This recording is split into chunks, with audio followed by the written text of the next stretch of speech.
اعوذ باللہ من الشیطان الرجیم، بسم اللہ الرحمن الرحیم۔ میری محترم ماؤں، پیاری بہنوں اور بیٹیوں، السلام علیکم۔ آج ہم انشاءاللہ تفسیر پڑھیں گے، چونکہ تلاوت کر لی ہے اس آیت نمبر 41 کی، سورہ مائدہ کی آیت نمبر 41، چونکہ تلاوت ہم نے پچھلے سبق میں کر لی تھی لیکن تفسیر کے لیے وقت نہیں تھا تو تفسیر رہ گیا تھا۔ یہ آیت نمبر 41، تو انشاءاللہ آج اس کی تفسیر کریں گے۔ تفسیر شروع کرنے سے پہلے بیل کے آئیکن کو پریس کریں اور چینل کو سبسکرائب کریں تاکہ اگلی ویڈیو آپ کو آسانی سے ملتی رہیں۔ تو چونکہ یہ آیت جو ہے، اس کی تفسیر میں ذرا واقعہ تھا جو کہ کافی لمبا ہمارے سبق کے برابر تھا، یعنی 10 منٹ اس پر لگنے تھے، تو اس لیے پچھلے سبق میں نہیں کیا کیونکہ وہ ٹائم پھر زیادہ ہو جاتا، اور میں کہتی ہوں کم از کم 10 منٹ آپ لوگ پڑھا کریں، لیکن ضرور پڑھ لیا کریں۔ تو آج شروع کرتے ہیں تفسیر۔ یہ اس آیت میں جس طرح یا ایھا الرسول، اے رسول غم نہ کر، پہلے تو اللہ تعالیٰ منافقوں کے بارے میں اس آیت میں کہہ رہا ہے اللہ تعالیٰ اپنے رسول محمد صلی اللہ علیہ وآلہ وسلم سے کہ وہ کہیں زیادہ غمگین ہوں گے، کیونکہ لوگ جو مسلمان تھے وہ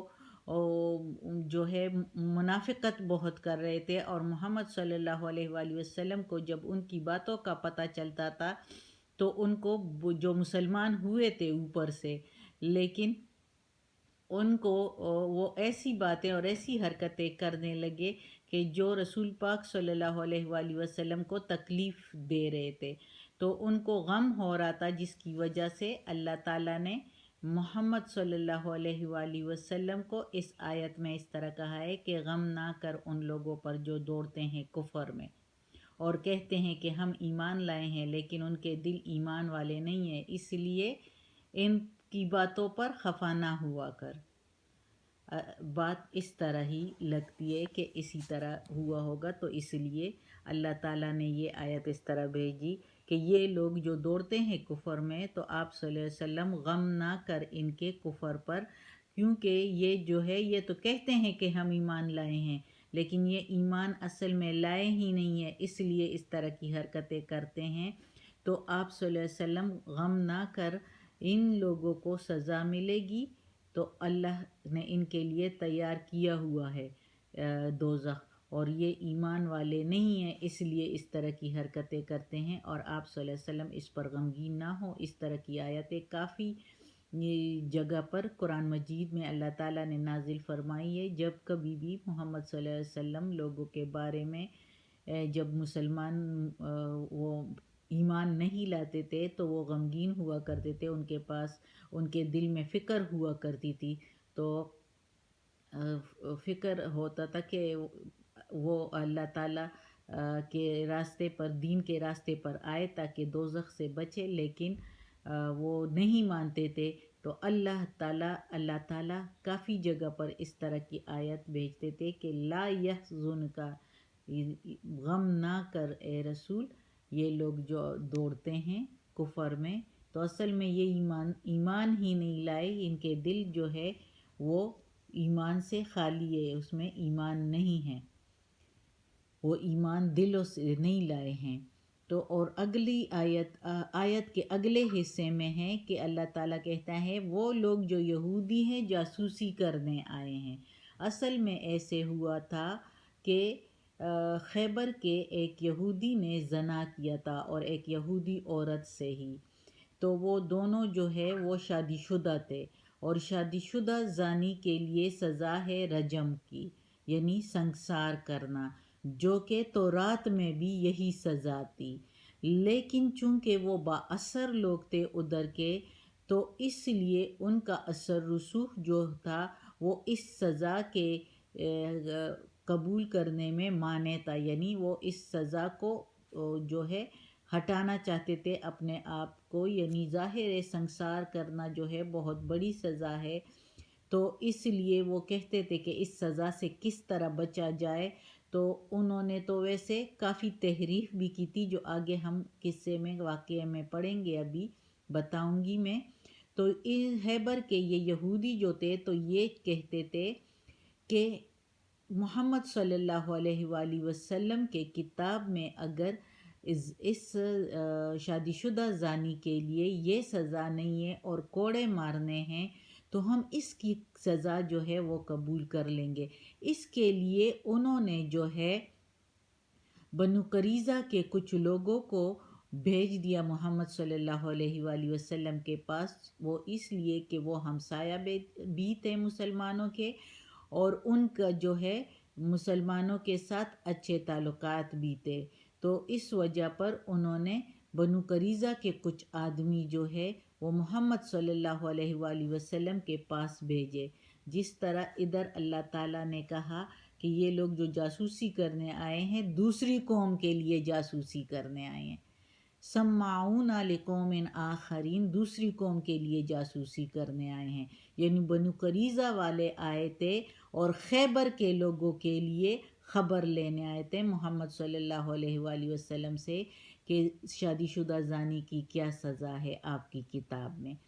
تو محمد صلی اللہ علیہ وآلہ وسلم جو ہے وہ تو ظاہر ہے جو بھی فیصلہ کرتے تھے تو اللہ کے وحی کے انتظار میں ہوتے تھے، اور جبرائیل علیہ السلام فیصلہ لے کر آئے تو رجم کا فیصلہ لے کر آئے۔ تو جب رجم کا فیصلہ لے کر آئے تو وہ لوگ جو ہے ماننے سے انکار کرنے لگے، ادھر ادھر کرنے لگے اور اٹھنے لگے۔ تو اس اور ساتھ ہی محمد صلی اللہ علیہ وسلم نے سچ پھر ان سے یہ پوچھا کہ آپ کی کتاب میں کیا سزا ہے اس کی؟ تو انہوں نے جو ہے نا تو اپنی کتاب کھولی اور جو رجم کی سزا تھی اس پر مٹھی لگائی اور انگلی اس طرح رکھ دی، جیسے یہ مٹھی ہے نا تو مٹھی اس طرح رکھ کے اور انگلی اس طرح اوپر رکھ کے اور اس طرح جو ہے چلائی، تو نیچے والا نظر رجم والی آیت نظر نہیں آ رہی تھی، تو اور اس طرح بتا رہے تھے۔ تو عبداللہ بن سلام جو یہودیوں کے وہ بھی پہلے سردار تھے، کافی عالم تھے، تو وہ جو ہے وہ تو اسلام قبول کیا تھا اس نے، تو جب وہ بندہ اس طرح دکھا رہا تھا کہ یہ تورات میں یہ سزا ہے، کوڑے مارنے ہیں، تو عبداللہ بن سلام نے اس کو کہا کہ یہ ہاتھ تو ذرا ہٹاؤ نیچے سے۔ جب ہاتھ ہٹایا تو نیچے رجم کی سزا لکھی ہوئی تھی، تو رسول پاک صلی اللہ علیہ وسلم نے کہا کہ دیکھو یہ آپ کی سزا یہ لکھی ہوئی ہے، تو وہ پھر ادھر ادھر ہونے لگے اور نہیں ماننے لگے، اٹھنے لگے۔ تو رسول پاک صلی اللہ علیہ وآلہ وسلم نے ان سے پوچھا کہ آپ کے جو ہے تورات کے سب سے بڑے عالم کون ہیں؟ آپ کے مذہب میں سب سے بڑا عالم کون ہے؟ ابن سوریہ اس وقت سب سے بڑا عالم تھا اور سب یہودی اس کو بہت مانتے تھے کہ یہ سب سے بڑا عالم ہے۔ انہوں نے رسول پاک صلی اللہ علیہ وآلہ وسلم نے ابن سوریہ کو بلایا جو کہ کہیں اور رہتے تھے، لیکن اس فیصلے کے لیے ان کو بلایا اور ان لوگوں کے بنو قریظہ کے آدمیوں کے سامنے ابن سوریہ سے پوچھا کہ اس کے بارے میں آپ کی کتاب میں کیا سزا ہے؟ کسی نہ کسی وجہ سے وہ سزا تو وہ ان کا کافی بڑا معلم تھا، لیکن کسی نہ کسی وجہ سے اس کا اقرار کر ہی لیا کہ بے شک تورات میں اس جرم کی سزا رجم ہے، رجم ہی ہے۔ پہلے تو وہ بھی ادھر ادھر کر رہا تھا ان لوگوں کی وجہ سے، لیکن پھر وہ مان گیا اور اس نے کہا کہ تورات میں بھی اس جرم کی سزا یہی رجم ہی ہے۔ بعد اس نے سب حقیقت بھی بتا دی کہ کس طرح یہودیوں نے رجم کو اڑا کر زنا کی سزا یہ رکھ دی کہ زانی کو کوڑے لگا دیے جائیں اور اس کا منہ جو ہے وہ کالا کر کے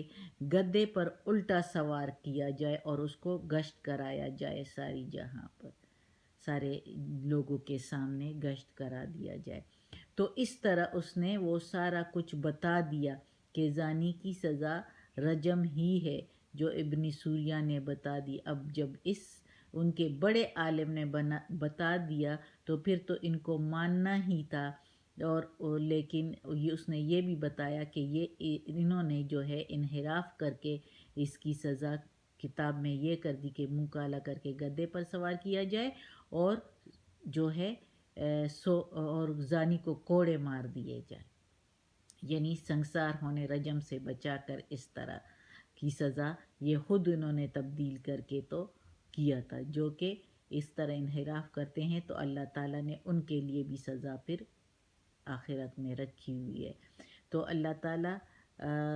کی طرف سے سب کچھ ظاہر ہو گیا، اور ان لوگوں کے لیے جو ہے حضور محمد صلی اللہ علیہ وآلہ وسلم نے ان دونوں مرد عورت پر رجم کی سزا جو ہے جاری کر دی، اور پھر فرمایا کہ اے اللہ، آج میں پہلا شخص ہوں جس نے تیرے حکم کو دنیا میں دوبارہ زندہ کیا، اس کے بعد کہ وہ اسے مردہ کر چکے تھے۔ یہ واقعہ ہے اس آیت کے پیچھے کہ خیبر کے یہودیوں نے اس طرح کیا تھا، اور جو ہے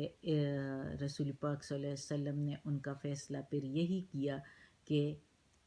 رجم کی سزا ہی تھی، کیونکہ ان کے کتاب تورات میں بھی تھی، انہوں نے انحراف کیا تھا۔ اللہ تعالیٰ نے کہا ہے نا، اسی آیت میں ہے میرے خیال میں، کہ وہ اپنے ٹھکانے سے بدل دیتے ہیں باتوں کو۔ یہ دیکھو ادھر، کلمہ من بعد مواضعہ، یحرفون الکلمہ من بعد مواضعہ، اپنے ٹھکانہ سے بدل دیتے ہیں۔ یقولون ان اوتیتم ھذا فخذوہ، کہتے ہیں کہ اگر حضور صلی اللہ علیہ وسلم نے بات مان لی تو مان لو، قبول کر لو، اگر نہ مانی وَإِن لَمْ تُؤْتُوہ، اگر نہ وہ ملے وہ سزا تو بچتے رہو، یعنی واپس آ جاؤ۔ تو اللہ تعالیٰ نے تو ان کی ابن سوریہ جب ان کے عالم نے پھر دے دی، محمد صلی اللہ علیہ وسلم کو تو ظاہر ہے وہ اپنا رسول نہیں مانتے تھے، ورنہ محمد صلی اللہ علیہ وآلہ وسلم کی سزا جو ہے وہ تو اللہ کی طرف سے ہے، لیکن تورات میں بھی جو ہے وہ بھی اللہ کی طرف سے تھی، لیکن انہوں نے اس میں انحراف کیا تھا، اور اب جو ہے ابن سوریہ نے بتا دیا جو ان کا عالم تھا، تو پھر تو یہ سزا ان کو ملنی ہی تھی، اور اس طرح دنیا میں بھی وہ رسوا ہو گئے، اور آخرت میں بھی ان کے لیے عذاب عظیم ہے، بڑا عذاب ہے جو اس طرح کے حرکتیں کرتے ہیں۔ تو آج کا سبق ختم ہوتا ہے۔ صدق اللہ العظیم۔ یہ دیکھو واقعے میں بھی 12 منٹ بلکہ 13 منٹ لگ گئے، اس لیے کل کے پچھلے سبق میں نے اس کا جو ہے تفسیر نہیں بتایا، میں نے کہا اگلے سبق میں بتاؤں گی۔ تو صدق اللہ العظیم۔ اللہ ہمیں قرآن مجید کا ترجمہ مکمل کرنے کی توفیق، اس پر عمل کرنے کی توفیق دے۔ آمین ثم آمین۔ کتنے مزے کی دیکھو واقعات ہے اس میں، اگر یہ ڈائجسٹ اور دوسرے کہانیاں اور موبائلیں دیکھنے کی بجائے یہ ہم سنیں تو کتنے مزے کی پرانے واقعات جب ہم سنتے ہیں تو کتنا مزہ آتا ہے کہ پوری ایک کہانی تھی اس کے پیچھے، اور وہ بھی سچی کہانی، اور وہ بھی ایسے جس سے عبرت ملے۔ تو اللہ ہمیں توفیق دے کہ ہم یہ قرآن مجید کا ترجمہ مکمل کریں اور اس پر عمل کرنے کی اللہ توفیق دے۔ یا اللہ یا رب العالمین، یا مالک یوم الدین، یا اللہ کل شین قدیر، یا اللہ ہمیں، ہمارے والدین کو، ہماری اولاد کو، ہمارے بہن بھائیوں کو، ہمارے گھر والوں کو، ہمارے رشتہ داروں کو، کل مومن مسلمانوں کو یا اللہ جنت فردوس میں جگہ عطا فرما، دوزخ کے عذاب سے بچا، قبر کی سختی آسان فرما یا اللہ، دو وقت نزاع کی سختی بھی آسان فرما یا اللہ، ہمیں عافیت والے معاملات دے یا اللہ، ہماری بیماریاں، سستیاں، تکالیف ہم سے دور کر دیں یا اللہ، بیماریاں ہماری ہم سے دور کر دیں یا اللہ۔ یا پروردگار، اس تفسیر میں کوئی غلطی ہوئی ہو آج کے سبق کے تفسیر میں تو معاف کر دینا یا اللہ، ہم بہت کمزور ہے یا اللہ، ہمیں اپنے نیک اور صالح لوگوں میں شامل کر دیں، اور ہمیں کسی امتحان میں مت ڈالنا، ہم تیرے امتحان کے قابل نہیں ہیں یا اللہ، ہم بہت کمزور ہے یا پروردگار یا رب العالمین، تو بڑا مہربان ہے، ہمیں معاف کر دے، ہمیں بخشش دے دے۔ آمین ثم